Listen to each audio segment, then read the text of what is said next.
हैदराबाद में एक तेज रफ्तार मोटरसाइकिल हाईटेक सिटी इलाके में फ्लाईओवर ब्रिज की साइड वॉल से टकरा गई, जिसके बाद गाड़ी सवार लड़की ब्रिज से नीचे गिरकर हलाक हो गई और उसका साथी जख्मी बताया गया। यह हादसा कल हाईटेक सिटी इलाके में वाक़ फ्लाईओवर ब्रिज पर पेश आया। तफसीलात के मुताबिक कोलकाता से ताल्लुक रखने वाली स्वीटी पांडे नामी 22 साल लड़की सिकंदराबाद में रहते हुए खानगी कंपनी में मुलाजिमत करती थी। जुमेरात की सुबह के अवलीन सातों में वो अपने दोस्त रायन के साथ स्कूटी पर कोकटपल्ली से आइकिया की सिम जा रही थी कि गाड़ी रायन चला रहा था। गाड़ी जब बर्क रफ्तारी से सैबर टावर्स फ्लाईओवर के ऊपर से गुजर रही थी कि अचानक बेकाबू होकर रेलिंग से टकरा गई।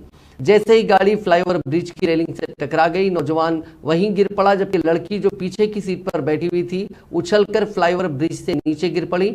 नौजवान और लड़की दोनों को इलाज के लिए खानगी हॉस्पिटल मुंतकिल किया गया, जहां इलाज के दौरान लड़की जख्मों से जानबर न हो सकी। हालिया दिनों में इस तरह का ये दूसरा वाकया है। चंद दिन कबल बायोडायवर्सिटी फ्लाईओवर ब्रिज से एक मोटरसाइकिल लेवल 2 ब्रिज की रेलिंग से टकरा गई थी, जिसके नतीजे में दो नौजवान फ्लाईओवर ब्रिज से तकरीबन 30 फुट की बुलंदी से लेवल 1 ब्रिज पर गिर पड़े थे।